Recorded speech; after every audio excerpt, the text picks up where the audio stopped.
On a slow autumn afternoon, the warm buzz of chatter filled Maplewood Café, a small place known for its homemade pastries and the smell of cinnamon always floating in the air.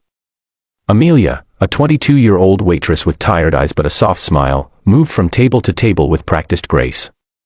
She had been working double shifts for weeks, saving every possible coin to support her younger brother's school fees after their parents died in a car accident. Life had never been easy for her, but she learned to keep going, keep smiling, keep serving, because stopping meant drowning in the memories she tried so hard to protect her brother from. Her routine was interrupted when the golden bell above the entrance chimed, and a girl around 8 years old stepped inside, holding a drawing book and clutching a tiny stuffed rabbit. Her curls bounced with each step, and although she wore a dress clearly expensive, her eyes told a different story, loneliness hidden beneath curiosity. Following a few steps behind was a tall driver dressed in a formal black uniform, the kind hired by the rich who never had time to accompany their own children. He scanned the cafe with disinterest and sat at a corner table while the girl quietly walked toward the play area. Amelia approached her with a smile, asking if she wanted something to drink. The girl whispered, "Hot chocolate, please, extra warm," and her voice trembled slightly. Amelia noticed. She always noticed details, the trembling lips, the teary eyes, the kind of sadness she herself had once carried. She didn't ask questions. She simply nodded and went to prepare the drink herself, sprinkling a tiny heart with cocoa powder on top, hoping the little gesture would make the girl smile. When she returned, the girl looked up and whispered, "Thank you, no one ever draws hearts for me." Those words pierced Amelia's heart more than she expected. Before she could reply, the driver came rushing, scolding the girl for wandering off inside the cafe. "Your father is expecting you," he snapped. The girl flinched, gripping her rabbit tighter. Amelia stepped forward instinctively, placing herself slightly between them, her voice calm. "She's fine. She's just having her drink." The driver, used to people fearing the wealthy family he worked for, glared but stepped back. "Make it quick," he muttered. But before the little girl could take another sip, Amelia noticed her cheeks paling, her breathing quickening in short, fragile gasps. The cup slipped from her trembling fingers and shattered on the floor. The girl's knees buckled. Amelia lunged forward just in time, catching her before her small body collapsed fully. The cafe froze. Gasps rose. Chairs pushed back. The driver panicked, "Not again, oh no, not again." Amelia placed her hand on the girl's forehead, it was blazing hot. The girl's eyes rolled back, and she went limp. "Call an ambulance," Amelia shouted, her voice trembling but firm. While the driver fumbled with his phone, Amelia lowered the girl carefully to the floor, cushioning her head with her own folded apron.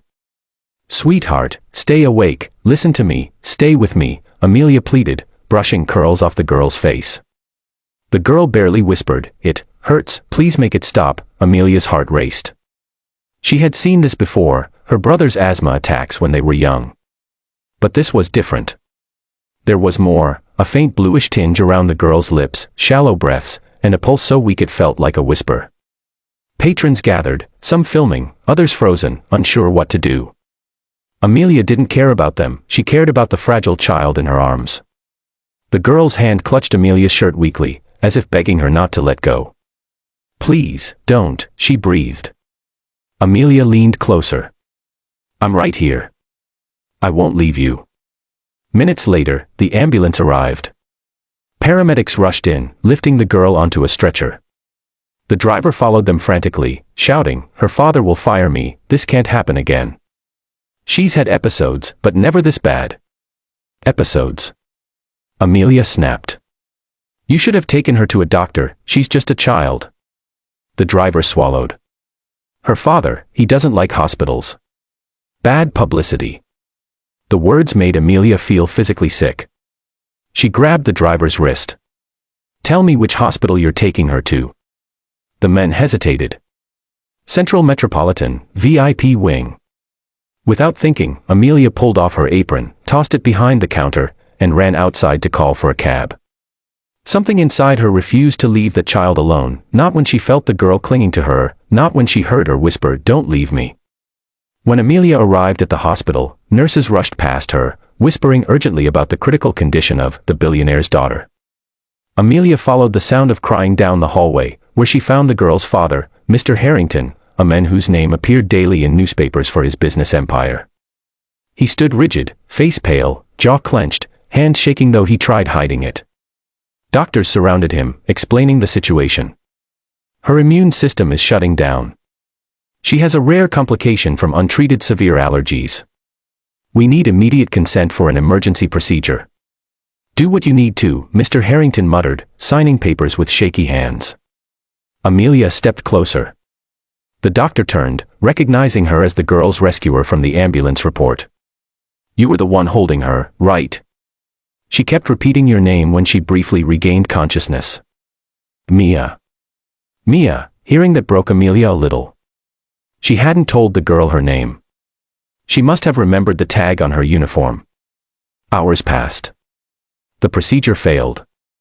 The little girl slipped into a worsening state of shock. Alarms beeped. Nurses rushed. The chief doctor sighed, her body is collapsing. We need a rare antigen match to attempt a plasma-based reversal, but we've checked the national registry, no compatible donors. Mr. Harrington collapsed into a chair, covering his face. I failed her, even with all my money. I can't save my daughter. Amelia felt a strange pull in her chest, as if something, instinct, fate, something stronger than logic, urged her forward. Test me, she said suddenly. The doctor blinked. Excuse me. Test me, Amelia repeated. Test my blood. I don't know why, but something tells me I might match. It's statistically impossible, the doctor said gently. Her antigen profile is extremely rare. Maybe 1 in 10 million. Amelia stepped forward anyway, eyes firm. Test me. The medical team sighed but guided her to the lab. Minutes turned into an hour. Mr. Harrington paced the hallway like a shadow sinking deeper into despair. And then, everything changed. The lab technician burst out, breathless. Doctor. She's a match. Everyone froze, even Amelia. A match. The doctor grabbed the report, stunned. Her antigens matched the girl's perfectly. This is medically impossible. But there was no time to question. They prepared Amelia. As the transfusion began, Amelia whispered silently, praying the girl would survive. She didn't know why she felt so strongly connected to her, but she did. As if their lives had been tied by threads neither understood. Hours later, the beeping stabilized. The girl's pulse strengthened. Nurses gasped. The doctor removed his mask, stunned. She's responding, she's actually responding, Mr. Harrington approached Amelia, tears falling openly. You saved my daughter, after all the money, power, connections, you, a stranger, did what none of us could. Amelia shook her head weakly from the bed, still recovering.